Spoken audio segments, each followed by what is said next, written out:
Hare Krishna, Krishna Krishna, Hare Hare, Hare Rama, Hare Rama, Rama Rama, Hare Hare.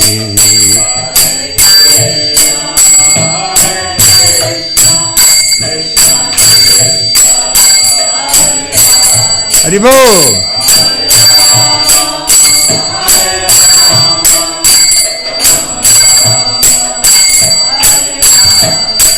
Jaya Radhe, Jaya Krishna, Jaya Vrindavan, Shri Govinda, Gopinata, Madhaman Mohan, Jaya Radhe,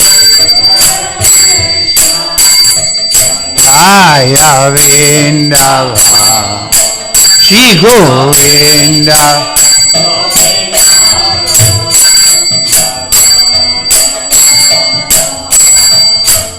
Hare Krishna, Hare Krishna, Krishna Krishna, Hare Hare, Hare Rama, Hare Rama, Rama Rama, Hare Hare.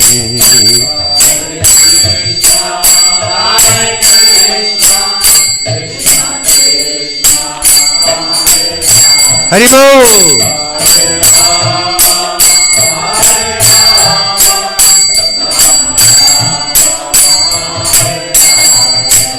Govinda Jaya Jaya, Gopala Jaya Jaya, Radha Ramana Hari, Govinda Jaya Jaya.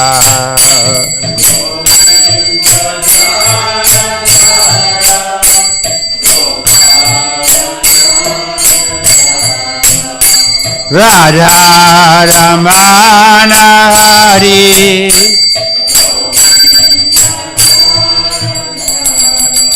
Gaur Premananda. Shri Krishna Chaitanya Prabhu Daya Kara More Toma Vina Ke Dayalu Jagat Samsara. Hey, Shri Krishna.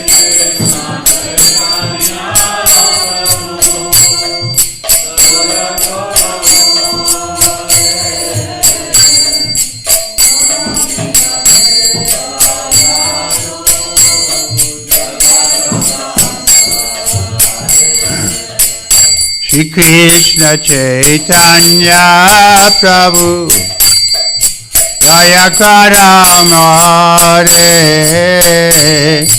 Toma Vina Ke Dayalu Jagat Samsara. Hey!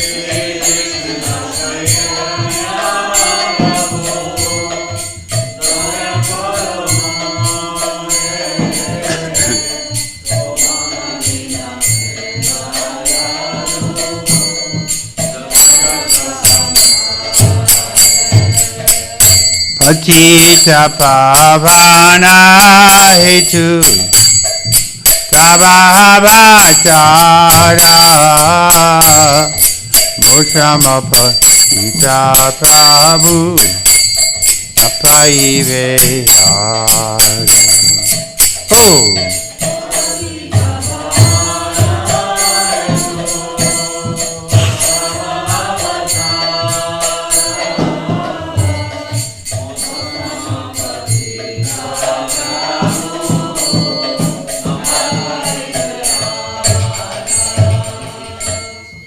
Ha Prabhu Nityananda Premananda Sukhi Kripa Bolo Kanakara Ami Bhara Dukhi. Hey! Nityananda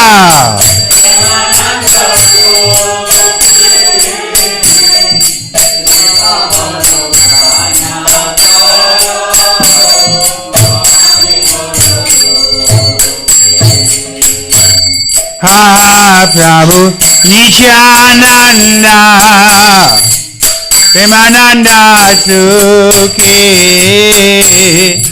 Kripa bolo Kanakara Ami Vada Sukhi.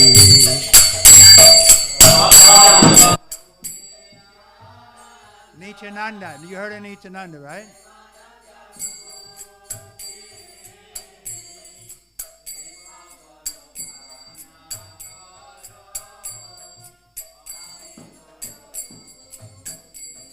Oh, Joya Koro Sita Pati Advaita Gosai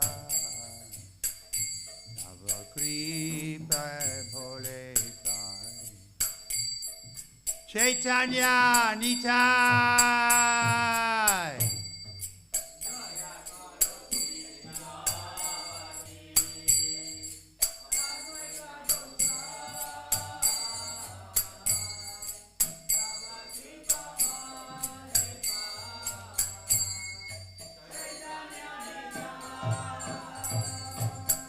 Joya Koro Sita Prati Advaita Gosai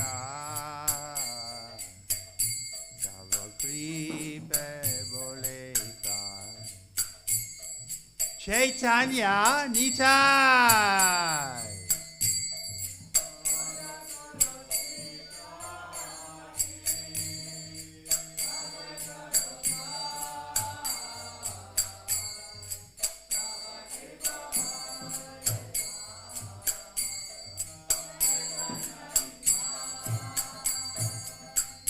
Ha Swarup Sanatana Ruparaguna Rata Yuga Ijiva Prabhulokina.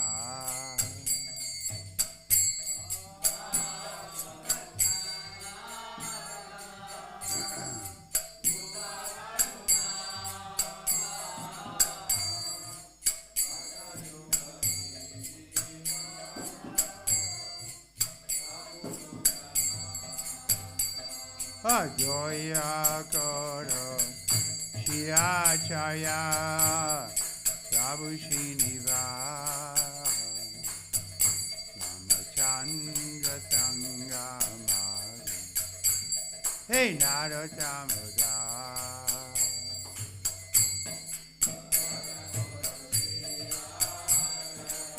Shiracharya Srinivas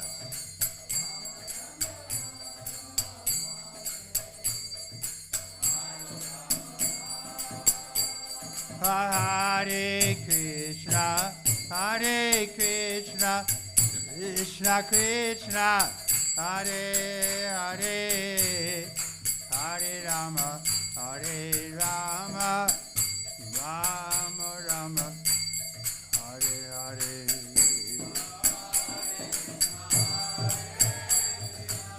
Haribol.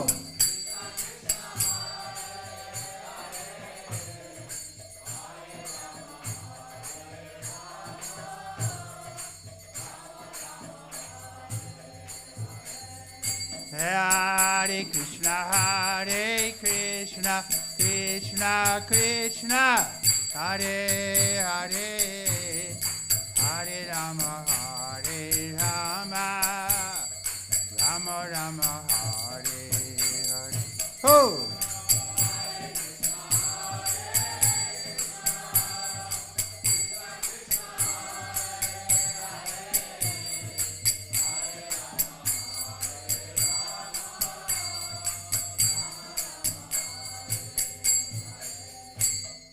Jnanatimirandasya Janaganasalakyayam Chakshusmritam Jena Tasmai Shri Gurave Namaha. Shri Chaitanya Manovistam Shapitam Jena Bhutale Swayam Upakara Maya Dadati Saparantikam. Shri Krishna Chaitanya Prabhu Nityananda Shri Advaita Gadadhara Shivasari Gaura Bhaktavinda Hare Krishna, Krishna Krishna, Hare Hare, Hare Rama, Hare Rama. We're reading Bhagavad Gita as it is, translation and purport by His Divine Grace, A.C. Bhaktivedanta Swami Srila Prabhupada. We're in chapter 9. What is it, 33 or something? Yes. So I tell that story that once a very important man, he didn't have much time, so he asked Srila Prabhupada, tell me, Srila Prabhupada, what is the best chapter I should study? Or what is the best chapter I should read? And Prabhupada said, no, they're all. Krishna's words, they're all absolute. You can. Prabhupada said, and then this man said, yeah, I know, but I'm very busy. Please tell me which chapter I should study. Prabhupada said, 9th chapter. 9th is the center, 18 chapters. A lot of information here. Can help us. Of course, they're all absolute. Text 33. Kim punar brahmana punya. We have? Kim punar brahmana punya. Bhakta raja shayastata. Bhakta raja shayastata. Anityam asukam lokam. Anityam asukam lokam. Imani prapya bhajasvamam. Imam prapya bhajasvamam. Kim puna brahmana punya. Bhakta raja sayastata. Anityam asukam lokam. Imam prapya bhajasvamam. Bolo. The man can't do it? Okay, ladies. We don't have it here. I'll tell you it was on the board. No. Oh. Thank you, Prabhu. Okay. Kim. How much? Puna. Again. Brahmana. Brahmanas. Punya. Righteous. Bhakta. Devotees. Raja Rishaya. Saintly kings. Tata. Also. Anityam. Temporary. Asukam. Full of miseries. Lokam. Planet. Imam. This. Prapya. Gaining. Bhajasva. Be engaged in loving service. Mam. Unto me. So we read in the previous verse how anybody can take the devotional service and get the desired result. Sudra, women, whatever. But now here, Krishna is recognizing that if they can attain perfection, then it should be easier for the Raja Rishis and Brahmins and so on. Translation, how much more this is so for the righteous, he's referring to the previous verse. For the righteous, Brahmins, the devotees, the saintly kings, therefore, having come to this temporary miserable world, engaging loving service unto me. Again, Krishna is bringing us to the point. Engage in loving service unto me, and that the material world is miserable. All we have to do is look around and we'll see that it's miserable. But somehow the illusion is so strong that we think, I can be happy. It's true, a lot of people are miserable. But I can be happy. I'm going to relieve their misery, that'll make me happy. But you can relieve their misery. Temporary putting a Band-Aid on a gashing wound, it won't solve the problem. Only problem is to get out of this world. Only remedy, I should say. Only remedy is to finish up our business here, qualified to go to the spiritual world.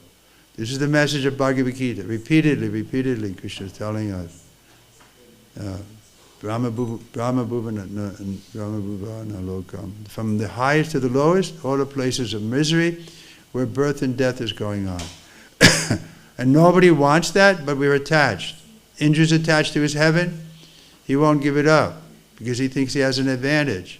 The man on the next house, he won't give it up. He thinks, no, I'm German, and that's a good race, and I have this house, and I have this. Everybody is attached to their position. Everybody. Therefore, when Sanat Goswami came to Lord Chaitanya to surrender, Lord Chaitanya embraced him and he said, you've done what nobody can do in this world. You've given up a big position. He was the prime minister of the whole country. He gave it up and came to Lord Chaitanya in a humble mood. Kayami, he was asking, who am I? Why am I suffering? He knew he was suffering, but these fools, they just gloss it over. Well, you have to suffer a little bit in order to enjoy. It's okay, everybody's suffering. Dukalayam. Everybody is, what's the song again? Yeah, nobody can get satisfaction. What's the word? Satisfaction is santosh. Santosh means you're happy in yourself. You're satisfied. You're not hankering. You're not lamenting. You're not thinking, oh, if I had done that, then I'd be happy now. Or you're not thinking, in the future, I'm going to be happy if I do this. You're hankering for something in the future, or you're lamenting for something in the past. But one who is rightly situated, he's happy in himself. The example of giving the musk deer. From their navel, they produce this wonderful smell. And they're bewildered by it. Where is this smell coming from? And so they start wandering, looking for it. So it's nature's trick to get them to go on, wander all around, and they'll meet a female. The female will also be attracted. Then little deers come. This is the process. Nature's trick. It's keeping us all here because of this sex impulse. But by getting a higher taste, paramjistanavartate, we can gradually give it up. Most have to go through the grihastha ashram, that's true.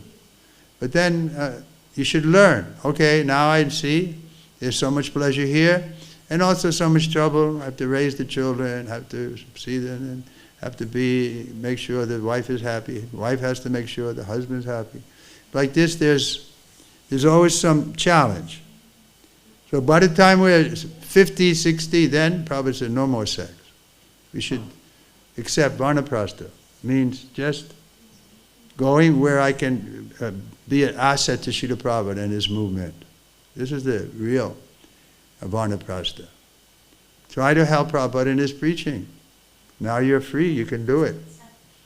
You have small children, you can't be so free to go whenever the need is and try to help. Okay? Purport. In this material world there are classifications of people, but after all, this world is not a happy place for anyone. People won't accept that. One simple sentence, this is not a happy world for anyone. No. You may not be happy, you should see a psychiatrist, but I'm happy. Everybody's thinking like that.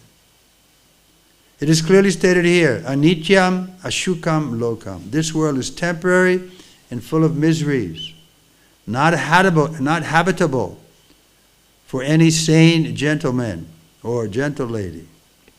This world is declared by the Supreme Personality of Godhead to be temporary and full of miseries. Some philosophers, especially Mayavadi philosophers, say that the world is false. But we can understand from Bhagavad Gita that the world is not false, it is temporary. There is a difference between temporary and false. This world is temporary, but there is another world which is eternal. This world is miserable, but there is another world which is blissful and eternal. So it behooves us to at least try for that. Take a little trouble to understand this philosophy and to follow the principles, the regulated principles. Little trouble is there in the beginning. But then, like Prabhupada always says, I'm just asking you to give up the poison. These things are poison: illicit sex, intoxication, gambling, meat eating. They're poisoning you, but you're addicted to it. Germans are addicted to eating meat, huh? Pretty much. Is a vegetation or vegans, has that movement come here? 10%. 10%. That's good. That we give credit to Prabhupada for. He was the first one who really, put it in the mainstream that eating meat is abominable. So 10%, that's good. But still, the cows, how many cows are being slaughtered every day? So the karma is still coming. Arjuna was born into a saintly royal family. To him, also the Lord says, take to my devotional service and come quickly back to Godhead, back home. No one should remain in this temporary world, full, as it is, with miseries. Everyone should attach himself to the bosom of the Supreme Personality of Godhead so that he can be eternally happy. The devotional service of the Supreme Lord is the only process by which all problems of all classes of men can be solved. Everyone should therefore take to Krishna consciousness and make his life perfect. Okay, any doubters out there who don't think we should take to Krishna consciousness? Or somebody can take that argument, just for the argument's sake. Somebody take the side of the faithless. Nobody's brave enough? Okay, I'll do it. Okay, you go ahead. How do we know? Yeah, therefore we give the example. How do you know the honey is sweet? You have to take the process. You have to open a jar, put your finger or a spoon, bring it to your mouth. Then you say, oh, now I know what honey is. Similarly, we say Krishna consciousness is very sweet. Prabhupada says it's very sweet. Chant Hare Krishna, be happy. But in order for you to actually experience it, you have to take the process. So this is our conviction. And if you sincerely take the process, then you won't be able to give it up, because Krishna will reciprocate. But the key is sincerely. Like when sometimes devotees were leaving, and they'd ask Prabhupada, why? They weren't sincere. That's what Prabhupada would say.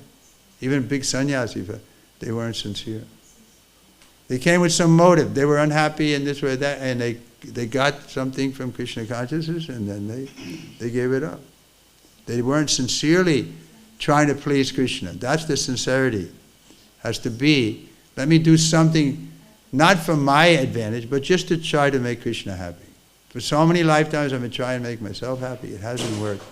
So let's this one lifetime try to make Krishna happy. That's the idea. If you can do that have that mentality, even for a little while, then Krishna will reciprocate. And you'll say, wow, this is real. It's not some bluff. It's the real thing. Krishna will reciprocate. He promises, ye yatama papadyante tam satami vijamiyaham. What is that? That verse I just quoted means, as you surrender unto me, I'll reciprocate accordingly. He promises. So take a little surrender, a real surrender, not just show bottle. Make sincere effort to try to please Krishna or the spiritual master, Srila Prabhupada. That's even easier. He's the spiritual master for all of us, Shiksha Guru. So try to please him, and we promise that Krishna will give you some reciprocation. And you'll feel happy enough that you'll continue the process, if you're sincere. You're not going to immediately see Krishna and everything, all the problems will go away, but you'll get enough faith that if I continue this process, it'll be good for me. And so you can take the next step and the next step. And so it's scientific, step by step. Guru Swami has given us, right? Scientific process. We were hearing yesterday. First qualification is, what were we saying? Utsaha. Utsaha. Little enthusiasm. In other words, you have to take it with a little enthusiasm to get for Krishna to even notice you. Once we were on a morning walk in London, and he came over a pond. There was a little bridge. We came over a pond, and people were feeding the ducks. And there was one little duck quacking, wah, wah, wah, wah. And everybody was trying to give him the bread. And Prabhupada said, this is how we have to chant. Chant with enthusiasm, and then Krishna will notice you. It was just, Hare Krishna, Hare Krishna. Krishna Krishna Hare. Or not even. This brahmachari can't even open his mouth. Why not? Sing. This is the mantra. Hare Krishna. Everybody knows it. Why not sing it with enthusiasm? Then Krishna will notice you. Otherwise, we're just wasting our time. Utsaha. Then the next is determination, huh? Didn't we say? And then patience. We have to be patient. We can't say, okay, I'm chanting enthusiastic one day. Why Krishna didn't appear in front of me? No. We have to be a little patient. Anything good. Just like the Olympic players. Let's say you're on the Olympic team and you're a long distance runner. How much you have to practice if you want to get a chance to win the gold medal for your country? Every day they have to go out and push themselves. 26 miles or whatever the marathon is. Can you imagine? And they do it. But only one gets the gold medal. And then silver and bronze, right? So they're ready to, for a little piece of metal, they're ready to push themselves, sometimes for years. So we're getting the highest thing. The culmination of all the billions of gold medals is that Krishna will reveal himself to us. Sanat Goswami told the story with him, right there. A person came to him and wanted the most valuable thing, so he gave him this touchstone that was left in a refuge or trash bin in the house. And then he took it and he went out and he said, he was kept this in a place that wasn't very nice. So I'm going to go back and ask him what is the really best thing he had. So he went back and he said, you left this without caring for it, so you don't care for it very much. So tell me what is really the best thing. Then he gave him the Hare Krishna mantra. And he became a devotee. And he didn't care for the touchstone, which can change iron into gold. Anyway, I don't know how Prabhupada tells us that story, so there must be truth in it. I wouldn't mind having that touchstone, though. No, we could build big temples, right? Okay. Any other points? We do another verse, or? There's one point here. Yeah.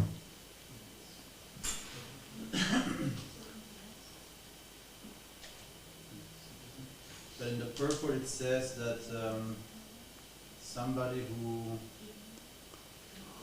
who is following or surrendering to Krishna, that's how all problems of all classes of men can be solved. But we see that we are following Krishna consciousness and we still have so many problems. And there are so many problems in our society also. We have more problems after Krishna. Okay, but there shouldn't be any problem in saving ourselves. There should not be any problem in saving ourselves. In other words, Prabhupada makes the point that first you have to save yourself. Then you can preach. So it's true, there may be problem, but there shouldn't be any problem in your heart. What's the problem? You tell me. What's your personal problem that you can't make advancement? That's stopping you. Like you can say Prahlad had so many problems. Yeah. Well, he didn't even think about him. He just went on with his devotional service. So many problems, throwing him in the boiling water, under the elephant, giving him poison. He didn't get out of sorts because of it. He remained steady and happy in his connection with Krishna. So, why not? We can do that. Then we're teaching by example. Of course we should try to help people, but I don't see any big problem in my life. What's the problem? I don't see any problem. Wherever I go, people like to hear from me. They give me money. So I'm not saying, we can imitate that, but there shouldn't be any problem. Everybody has service. If you're ready to do some service, you can go to any place in ISKCON, they'll take you in and give you a place to eat and sleep, and you do your service. So what's the problem? Wasn't that the book? What was it? What is it? Yeah. Okay, so you're taken care of. What about this lady? You were satisfied with my answer? Were you satisfied with my answer? No. You said, you spoke. When you spoke, you said. Just because you asked someone to be more challenging. So. Yeah, there's some challenge. If you don't, if you just, like the Beatles had a song, relax and float downstream. That was the name of their song, something like that. But our experience, you relax and float downstream, you go over the waterfalls. Right? You can't just relax and float downstream. You have to make some effort. In any case, you have to make an effort just to eat. Or this is a welfare state, you don't have to make any effort. They'll come and feed you. No. Everybody has to make some effort. You have to make an effort to get out of bed in the morning. And if you do eat, you have to pass stool, which is a little nasty, right? We have to do it. What if we say, no, I don't like this business, I'm not going to pass stool anymore? No, you have to. You're being pushed, right? And nature's pushing you. So, those things we accept. This is conditional, right? We are the conditional and constitutional. So a conditional state is we have problems, yeah. But nothing that can check our constitutional position of being a servant of Krishna. Okay, I'm going to move. Regarding the point enthusiasm, usually in a material consciousness, we're enthusiastic when the goal is actually tangible, like you said, a golden medal or something. But in Krishna consciousness, why you don't see it changes? Why it's not tangible? Because the goal is Krishna Prema, and I don't know how Krishna Prema looks like. No, but you can look at Prabhupada, read his books and his purports and his conversations, and you'll see that he's joyful. We're not hippies, we're happies, and he was showing that. Even he had difficulty, he had problems, heart attack, seasickness, but still, underneath it all, he was joyful. So why not? You can be joyful. That was my when I first came, I thought, wow, this person is so happy. Even he's 70 years old, and I'm only 25, but I'm not so happy like him. Why not? So I wanted to be like him. So that's tangible. You can be like him. He was saying, yes, you can be like me. Here's the process. This is how I didn't. It's not magic. I became like this because I took the order of my spiritual masters, my life and soul. And here's the process. You can also take the order of your spiritual master as your life and soul, and you'll be happy even at the point of death. Why it's not tangible? Prabhupada's life is the living proof. Very tangible. We needed that. Acharya teaches by example. Now we make that point. Bhagavad Gita was there, but there was no devotee of Krishna to show us how to be a devotee. But when Prabhupada came, then so many people became devotees because he was showing by his example how to be a devotee. And it was practical. The goal, you could see it right in front of you. And you can still see it. Read his books. Okay, next. We'll just do one more verse. We only did one verse, right? Usually I do two. Next verse is coming 934. This is a famous verse, right? This is the last verse of the chapter. And this first two lines are the only lines that are repeated. In the 18th chapter, they're also there. Man manabhava mad bhakto madhyaji mam namaskuru. These two lines are presented twice in the Bhagavad Gita. So it must be important. Krishna's repeating. We can all do it together. Come on. Man manabhava mad bhakto yaji mam namaskuru mam evasyasi yuktvaivam atmanam matparayanaha. Translation. Engage your mind always in thinking of me. Become my devotee, offer obeisance unto me, and worship me, being completely absorbed in me, surely you will come to me. Purport. In this verse it is clearly indicated that Krishna consciousness is the only means of being delivered from the clutches of this contaminated material world. Sometimes unscrupulous commentators distort the meaning of what is clearly stated here, that all devotional service should be offered to the Supreme Personality of Godhead, Krishna. Unfortunately, unscrupulous commentators divert the mind of the reader to that which is not at all feasible. Such commentators do not know that there is no difference between Krishna's mind and Krishna. Krishna is not an ordinary human being. He is the absolute truth. His body, his mind, and he himself are one and absolute. It is stated in the Kurma Purana, as is quoted by Srila Bhaktisiddhanta Saraswati Goswami in his Anubhasa comments on Chaitanya Charitamrita, 5th chapter, Adi Lila, verse 41 and 40 to 48. Deha dehi vibhedo yam neshvara vidyate kvachit. This means that there is no difference in Krishna, the Supreme Lord, between himself and his body. But because the commentators do not know the science of Krishna, they hide Krishna and divide his personality from his mind or from his body. Although this is sheer ignorance of the science of Krishna. Some men make profit out of misleading people. What profit they make? Yes. They claim that they're God and they want to be worshipped by their disciples. So this is their goal, for personal aggrandizement. So Prabhupada's saying we shouldn't touch these people. We shouldn't hear from them. They should we keep them out of our sight. If we see them, even we have to take a bath in the Ganges. This is the idea. Okay, let me finish the purport, and then if there's any more comments or questions. Oh my God, the purport is long.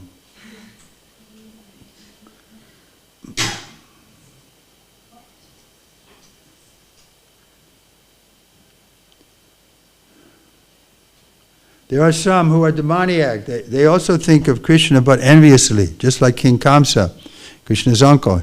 He was also thinking of Krishna, always, but he thought of Krishna as his enemy.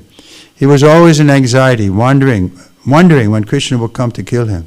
That kind of thinking will not help us. One should be thinking of Krishna in devotional love. That is bhakti. One should cultivate the knowledge of Krishna continuously.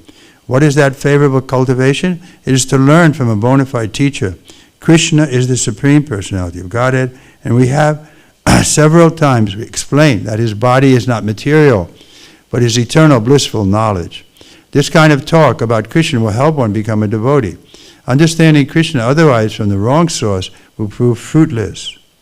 One should therefore engage his mind in the eternal form, the primeval form of Krishna, with conviction in his heart that Krishna is the Supreme. He should engage himself in worship. There are hundreds of thousands of temples in India for the worship of Krishna, and devotional service is practiced there.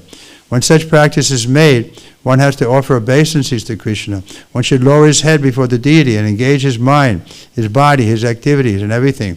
That will make one fully absorbed in Krishna without deviation. This will help one transfer to Krishna Loka. One should not be deviated by unscrupulous commentators. One must engage in the 9 processes, beginning with hearing and chanting about Krishna. Pure devotional service is the highest achievement of human society. Highest achievement, not the gold medal.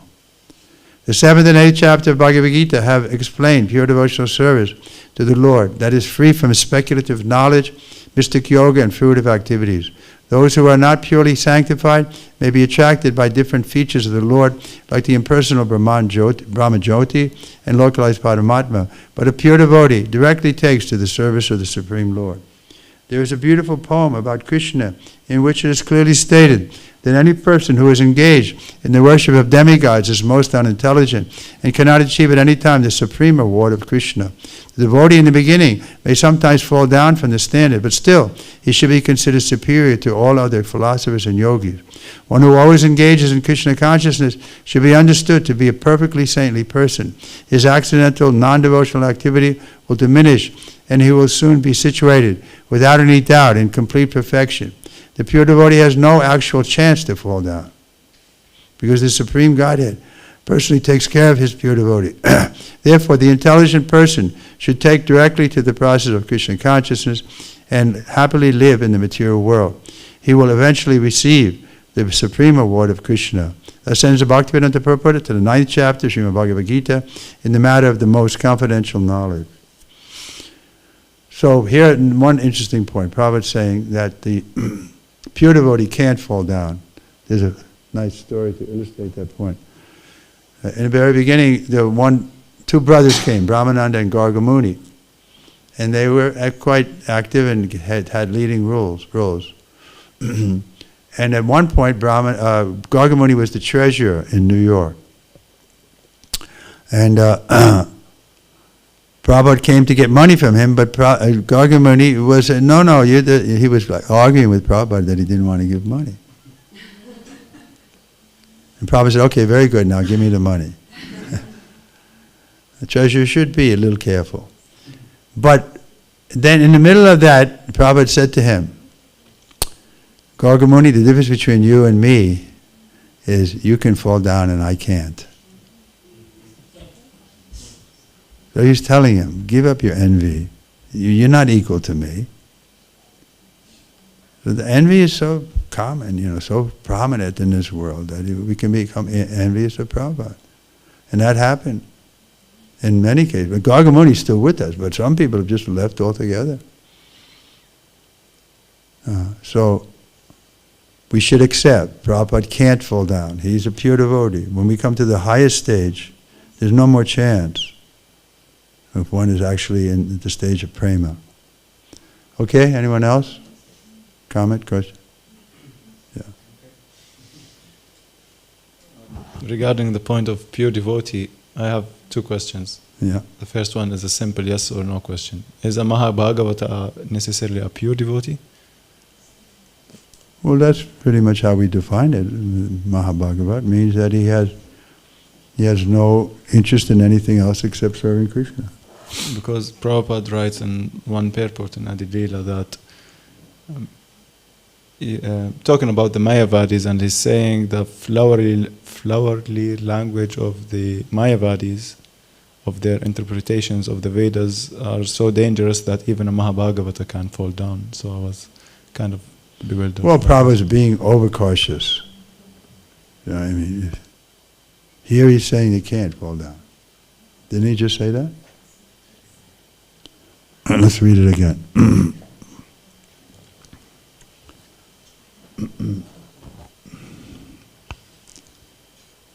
The pure devotee has no actual chance to fall down, because the Supreme Godhead personally takes care of his pure devotees. That's pretty clear what Prabhupada's saying in that sentence. I don't know what you're quoting contradicts it. Anyone else? Yes. I don't know if it was the same situation, but that Prabhupada said, I cannot fall down, but you can. And then actually after that lecture or that meeting, he was actually praying to Krishna, don't let me fall down. I remember hearing that somewhere, reading that somewhere. That Prabhupada was praying. Prabhupada was actually praying that. Yeah. He was praying That's that okay. let me He's don't fall teaching down. by example. Yeah, exactly. Whatever he's doing, we can learn from it. If he was staying in Vrindavan, like there's some of the godbrothers and other Brahmins there wanted, why are you going to the West? But no, he's a preacher, so everything he's doing is for our help, to help us. So he's teaching us by his example. Yes, we should always think we can fall down at any moment. This is Maya's kingdom. Therefore, we are always praying. Please, Krishna, don't let me become a victim of Maya. I don't see any contradiction there. Anyone else? Yeah. I can add something to that story. I think it was in a manner where Prabhupada was saying that he cannot fall down, and then they saw Srila Prabhupada praying in front of the deities, and then they asked Prabhupada, what were you praying for? And he was saying, I was praying that I don't fall down. And then they asked him, but you just said you can fall down. I said, yes, because I was praying that I don't fall down. Because I'm always praying. Yeah. That's nice. Mataji? Hare Krishna, thank you so much. My Guru Maharaj very often is saying that he is indebted. That he's? Indebted to his spiritual master. And my question is, about me, not about, certainly. There are debts, certainly. How to realize them? I can't follow. That is, I am indebted also. I have debts. That's right. You have a debt to your spiritual master. How to, not only how to the movement, to the devotees, how to realize them, because there are beautiful words, but how to practice. By serving him. And that goes on eternally. Even if you go to the spiritual world, the Guru is still superior to you. You'll be serving him. So this is how you pay your debt, by continuous devotional service to him first. Prabhupada said, my only qualification, I took the order of my spiritual master as my life and soul. And therefore he was always thinking how to please his Guru Maharaj and Krishna. And even now he's thinking like that. Therefore he was humble. As soon as you think, I've accomplished it, now I'm a guru, then you're guru, cow. You're always thinking. Prabhupada was always praying, just like you said. So that I was praying because I could fall down. So it's very nice. You keep that debt in the front and you try to repay it. Eternally you can go on trying to repay it. You can't repay it, but you can always be trying to repay it, and that will keep you in the spiritual atmosphere. That will keep you in the spiritual world. You have a debt. No, I can't leave here. I have to pay off this debt. Okay, you can stay. The Jai and Vijay will let you into the Vaikuntha. They won't keep you out. No, I have a debt. I have to come. Like that. And you. So that's good. Your Guru Maharaj had the right mood. He has a debt to Srila Prabhupada.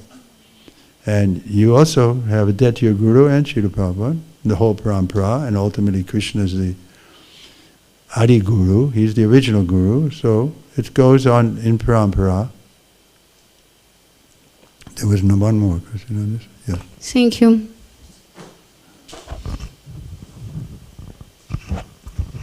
Thank you, Maharaj. My question is, how can we ascertain? How can we ascertain unsincere motives if we are not aware of them, and then how to get rid of them and purify them? Yeah, therefore we should reveal our mind to our Guru and to superiors so that they can see them. And they can help us. And we should accept the criticism or correction from superiors. Just like we're saying, be more enthusiastic. Or you want another correction that I see that needs to be done here? We can, you get me Nectar Devotion. That in the Nectar Devotion, chapter 8, I think it is, you can find it. The title of the chapter is Offenses to be Avoided. And I think 28th offense to be avoided is especially the first time when you come in the morning, you should say the pranams to your spiritual master audibly so he can hear them. Nama Om Vishwamedaya, or whoever your spiritual master is, you should say it not silently. This is an offense. 29. Read it. One should not offer obeisances silently to the spiritual master. Or in other words, one should recite aloud the prayers to the spiritual master while offering obeisances. But everybody, 90% of you, is just silent meditation. You lie down, and nobody says that you can't hear the mantra. You should say it. I'll tell a story to illustrate this point. I was a new devotee. I had just been initiated 2 or 3 months before, and I was coming to meet Srila Prabhupada. He was in New Vrindavan. I had graduated from the university, and I was coming to you can say, to have Prabhupada engage me. I wanted to open a temple somewhere, and I wanted his blessing. And so, as I was coming up, because there was no car could go up there, it was like a dirt road in the very beginning. And I met my senior godbrother, his name is Burjan, maybe you know him. He was coming down, and he told me, he said, Trivikrama, I was initiated. He said, Prabhupada is sitting out in the field by himself. What you should do, go right up to close to him, bow down right next to him, and loudly say his pranam mantra. So I did that. And when I looked up, Prabhupada had a big smile. Oh, where are you coming from? He started talking to me. From New York. Oh, then he was dealing with me like he knew me. And he did get to know me. So that's what we want. We want to be recognized by the spiritual master, not by artificial, loud screaming or something, but by sincere call of reciting his mantra. Another time, Prabhupada was on a morning walk in New York, and the subway stopped, or the streetcar stopped, and the devotee got off, and he saw Prabhupada, he paid obeisances on the street. And Prabhupada liked that. He wasn't an egotist, but he liked, yes. This is the mood. The disciple wants to glorify his spiritual master. And he did it in a loud way. Nama Om, why not? We're not embarrassed about glorifying Prabhupada. So tomorrow morning, I'm going to be listening. Okay, maybe we'll stop here then. Srila Prabhupada ki, Bhagavad Gita ki.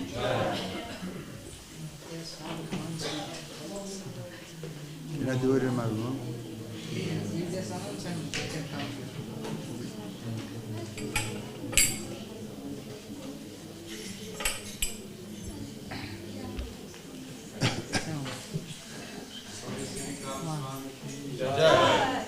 Hare Krishna, we have a small announcement.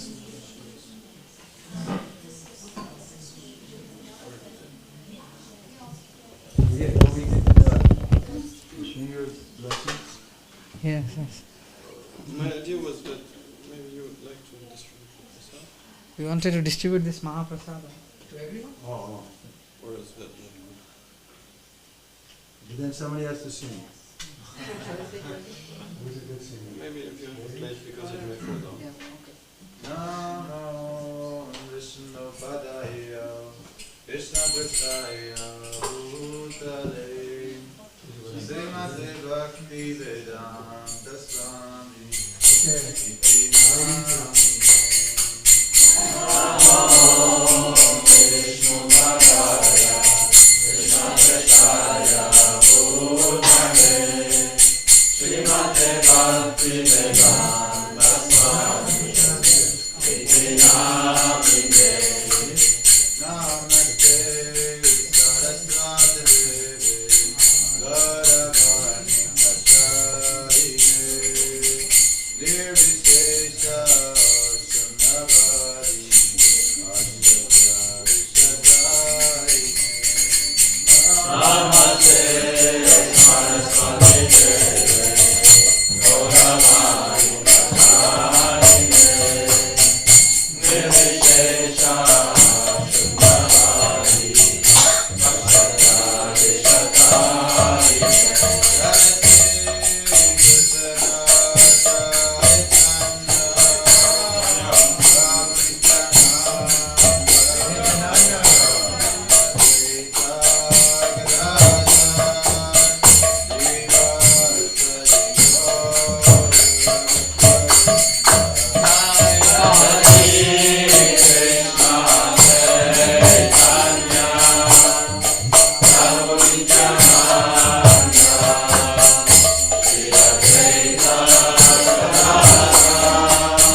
quick announcement. This is book written by Guru Maharaj. A small autobiography of Maharaj, how he has met devotees, Srila Prabhupada, and came to this ISKCON, and Maharaj has so much opportunity to associate with Srila Prabhupada and render so many personal services. Maharaj has been a sannyasi for like 52 years right now, and been in ISKCON serving movement for 56 years. It's unlocked, Maharaj. Yeah, it's unlocked. Yeah. And we have a special discount, so whoever would like to have this book, Maharaj will personally sign it and they can have it, and any little donation would be also fine. So please approach me, whoever would like to have this book, and Maharaj will sign it and give you. Thank you very much. Hare Krishna.